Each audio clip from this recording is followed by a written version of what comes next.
আমি প্রথমেই বলতে চাই, আজ এখানে আমাদের বঙ্গীয়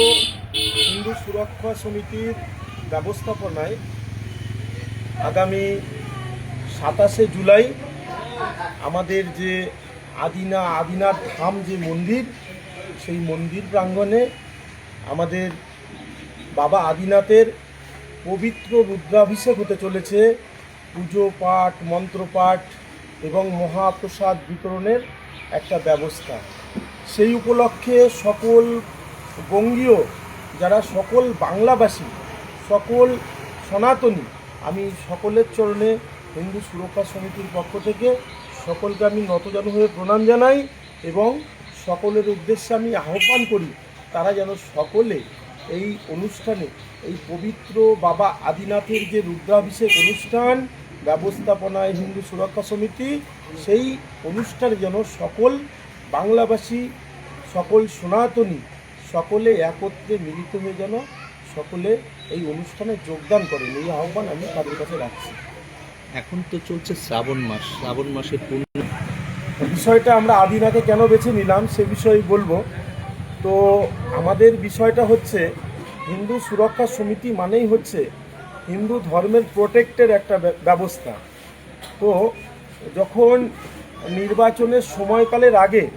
আমাদের যে হিন্দু সুরক্ষা সমিতির রাজ্য প্রেসিডেন্ট ছিলেন অভিজিৎ চন্দ্র দাস, একদিন তিনি আমাদের মধ্যে তুলেছিলেন যে আমাদের এই বাংলাতে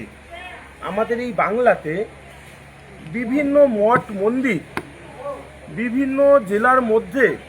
অন্যতম মালদা এবং মুর্শিদাবাদ, এই দুটো জেলার মধ্যে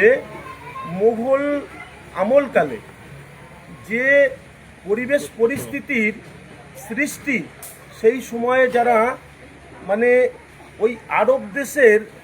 যে সংস্কৃতিকে নিয়ে এসে বাংলার মানুষের ওপর জোর করে চাপিয়ে দিয়েছিলেন, ঠিক সেই সময়কালে আমাদের বাবা আদিনাথ, এই আদিনাথ ধাম, আদিনাথ মন্দির এখানে রয়েছে। সেই বাবা আদিনাথকে লক্ষ্য রেখেই হিন্দু সুরক্ষা সমিতি আমরা চিন্তা করেছিলাম, ঠিক যেভাবে আমাদের এই দুই জেলার মধ্যে আমাদের ধর্মীয় সংস্কৃতিকে সেই সময়কালে যারা জিহাদমূলক কাজের সঙ্গে যুক্ত ছিলেন, হিন্দুদের প্রতি অন্যায় অত্যাচার করেছিলেন, হিন্দুদের দেবদেবীর মঠ মন্দিরকে তারা করায়ত্ত করেছিলেন বলপূর্বক, জোরপূর্বক, সেখান থেকে হিন্দু সুরক্ষা সমিতির সনাতনী যোদ্ধারা একত্রে একযোগে সব এক মন দিয়ে ঠিক করা হয়েছিল যে বাংলায় যদি সনাতনী সরকার প্রতিষ্ঠা হয়,